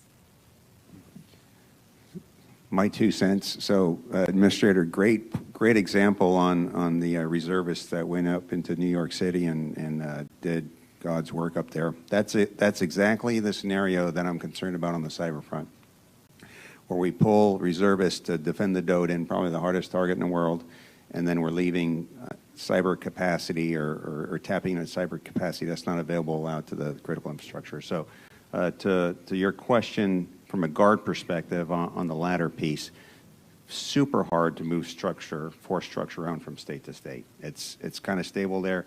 If you're not talking about increasing end strength or adding to it, you're talking about taking from another state to put into another one, right? So it's a zero-sum game, very difficult to do. Small trades on the margins typically, but nothing sizable. The states have other options that they are looking at to help with a manpower issue, and there are some that are concerned about that. So it is a real conversation, but it's a tough conversation to have. On the readiness side, again, to the administrator's point, there are things that you can't capture that aren't easily measured in terms of a sorts or a DERS rating on a C or YQ scale. The double tapping the community is one, but the other thing is, if you're talking about using a guard unit that's basically in reset, it's okay for them to be down on readiness because that's what's expected. So the danger isn't low readiness ratings there. The danger there is overuse. And we don't have a great way to capture overuse and just wearing guardsmen out. That's what we ask the adjutants general to keep track of. Hey, let us know what's happening in your state. They're there, they're on the ground, they're understanding their guardsmen better than anybody else. How are things going? Can you take more? No, I need a break, I need to pull back. And so that's an intangible, but it's a very real thing, and it's not a readiness thing for us most of the time. Thank you. Okay, great. All right, so we're going to take 2 more questions, and then I just want the panelists to think about it. I'll give you each a chance to make some very short closing comments. And, sir? Yes, Mark McCarley. From a general perspective, upon the invocation of the Stafford Act and followed by the stand-up of a joint command post with our North and with FEMA and its ESFs circling around the campfire, so to speak, what role does the governor of the particular state in which this unforeseen consequence took place retain in the overall command and control of the execution of both response and recovery? I can start with that Yes, one. ma'am. Yeah. The governor has, it's all about the governor, right? So in order to declare, for the president to declare a disaster, it has to come as a request from the governor. There are certain situations that the president can do it without that request, but by and large, the governor has to make the request. I make the recommendation of the president makes that declaration. So that's how the Stafford Act gets started, and it frees up the funding and the ability to then mission assign our federal partners to come in and support. The governor also has to cover a cost share, right? And so all of the resources that we mission assign, whether it's the Department of Defense, whether it's Interior, whether it's Energy, the governor has to cover 25% of those costs. And so the governor needs to sign off on every mission assignment as well, right? So the request, they will send the original request up, and they need to know, and we brief them, this is what it's going to cost you. We've often, and we have done this right now for Hurricane Ian, we will cover 100% of those costs for the first 30 days. In Ian right now, we're covering that for the first 60 days because our focus is on saving lives. And we don't want that cost to delay the ability to save lives or stabilize that incident because it has so many cascading impacts. But once you get beyond that, or if that hasn't been designated, because it's not for every disaster, just depends on the severity of the event, then the governor has to have that request and has to acknowledge that they're going to cover 25%. And we will let them know how expensive the Department of Defense is, and that they have other resources too, right? That they can EMAC, the Emergency Management Assistance Compact, much cheaper for them to request other state assets to come in and support. Sometimes that's done through the National Guard as well. What the difference in cost is, but now you're weighing time and cost, right? Because it could take more time than it would take perhaps the Department of Defense. So the governor is very involved, or at least his representative, in those conversations. Yeah, on the military side, and you heard General Sasseville talk about it a few minutes ago, once we invoke a dual status commander, that really becomes kind of the inflection point for the governor and the TAG to kind of provide their requirements, priorities, what they want. To me, as the Joint Task Force commander, so to speak, the JFLIC commander, we saw this a lot with COVID when we had multiple dual status commanders invoked across many states, and we might even have a dual status commander who's out doing firefighting in California while everything else is going on. And that really becomes the input point, as it were, so that we can make sure that the priorities that DOD is tackling is, number one, the things that we've been put on task to do, which is very important, right, because the mission assignment is very prescriptive in that regard. And then number two, the things that are ticking away at that priority list that the governor might have. Appreciate it. Thank you. Okay. All right, sir. The last question goes to you. Hey, good afternoon. My name is Kevin Lahan. I'm an Army officer currently on loan to FEMA. And my question is about General Sasseville's sort of bad day for America scenario. So you mentioned that there are a lot of unknowns in terms of force availability and other sorts of planning factors. And my question is, what are we doing both in terms of the interagency collaboration space and the exercise space to try and reduce some of those unknowns and plan against that sort of doomsday scenario that you described? Well, of course, we have the standard planning and the standard exercises, and I'll ask Ms. King here to jump in. That's her domain. I'm not going to stick my nose into that, and the administrator probably has some thoughts on that too. But I think we're positioned to get at it. We need probably a little bit of push and a little bit more fine tuning of exercise scenarios. Willingness to actually go there, right? Because that's not an easy thing to get at, right? And you got to be careful of wanting to have the answer if you're gonna put the question out there, right? So we talked about the authorities piece and making sure everybody understands that, and then fundamentally, I'll stop here. It would be very helpful for everybody to be on the same sheet of music when we're talking about definitions, right? So. What is Homeland Defense? What is not Homeland Defense? What's Homeland Security? What's not Homeland Security? There's still a little bit of refining, I think, to be done to make sure that we're not talking past each other inside the interagency, let alone inside DoD, frankly. So on the latter point, I think from a policy view, we are doing some internal work that we're going to be working on over the next several months with our partners, focused on clarity of definitions. So Homeland Security versus Homeland Defense, what exactly do we mean, so that we can have those conversations too with the interagency over the next several months. So more to come, but that work is very much starting to make sure that we're very clear about what we mean by these terms, and then having conversations with the interagency partners too on that. Related to your exercise point, there's a national exercise program. When I was housed at FEMA for a long time, that FEMA actually runs on behalf of the USG. I'm going to turn it actually to the administrator to talk about it, but it is a robust program that's been around for a long time, and I'm a huge fan of. So turn it back to you. Yeah, so we do have the national level exercise program, conduct an exercise every other year, and then in the off years we do more FEMA-centric exercises. I think what I would say, though, and Lieutenant General Evans and I had this conversation at our first meeting, we don't exercise to failure enough. We script them too much, that we all look good at the end of the day, we all win, and everything's perfect. And if we can't be willing to actually run these scenarios, these no-win scenarios that truly call out our gaps, then we're not going to know what we need to fix. And so we have to be brave enough to start having more exercises that truly test our weaknesses and not be afraid of failing, but actually do it to failure so we can improve. And that's the direction that I think that we need to go, and that's one of the conversations we've been having.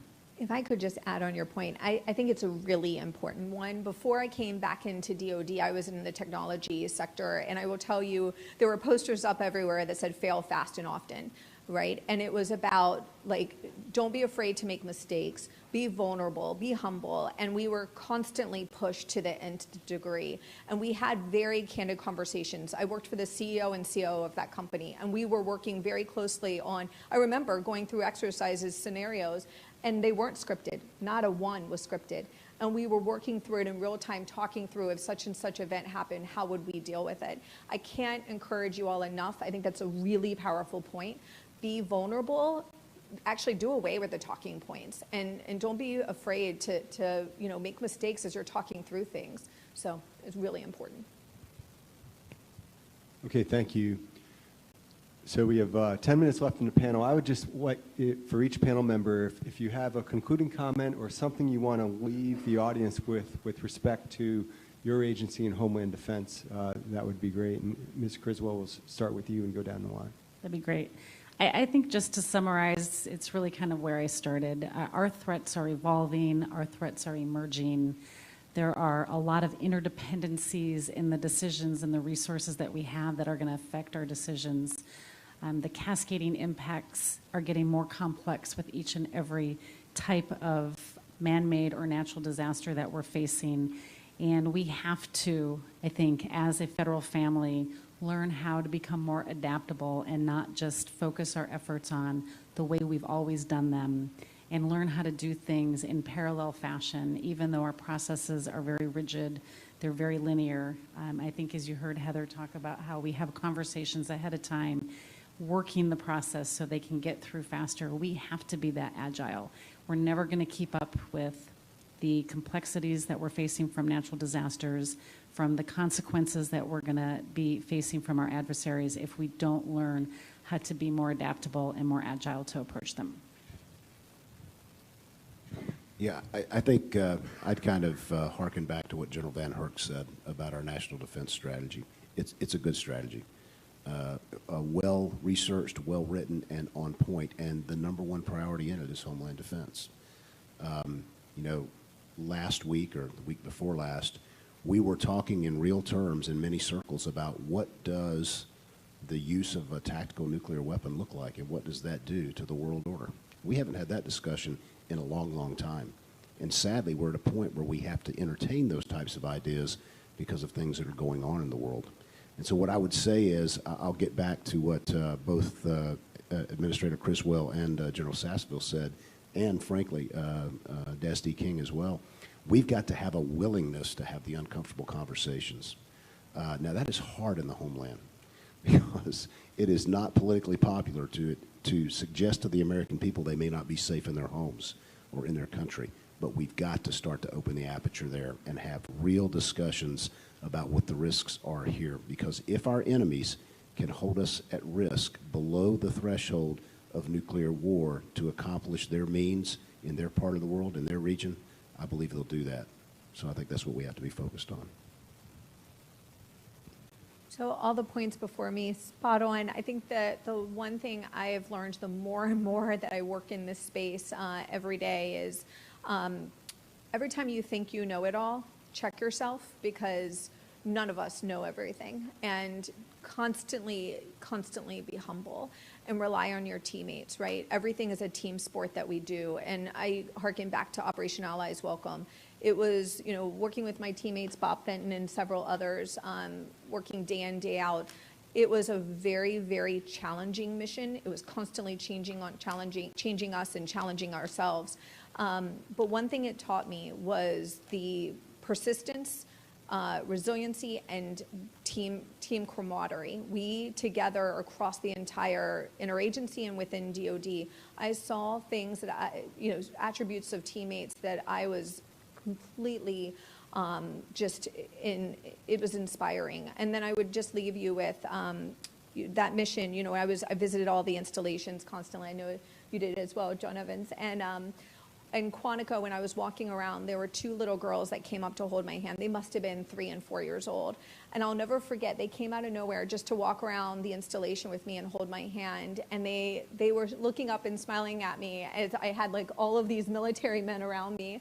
And I will tell you, it really showed these little girls, A, they were gonna have a totally different life here in the U.S., and B, one day they can do anything if they work hard enough. And so I encourage you all, constantly be humble and challenge one another.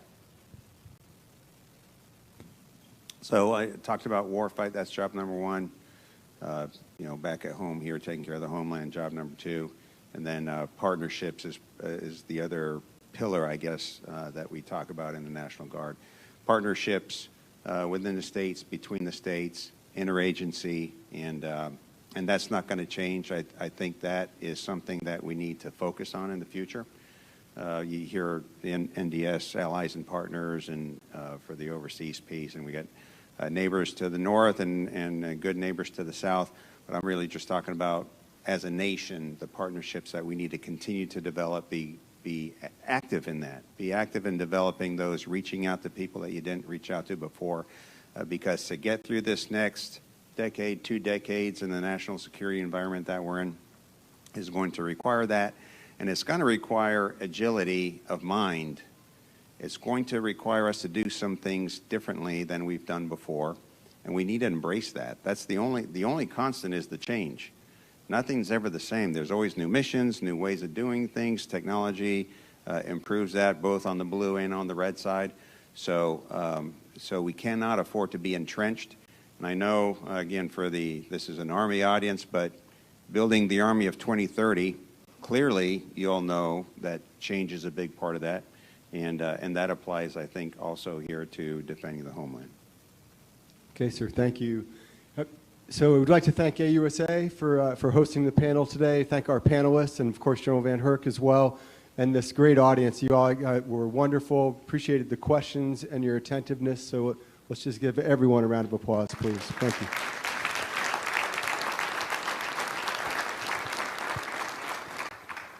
And this concludes today's panel.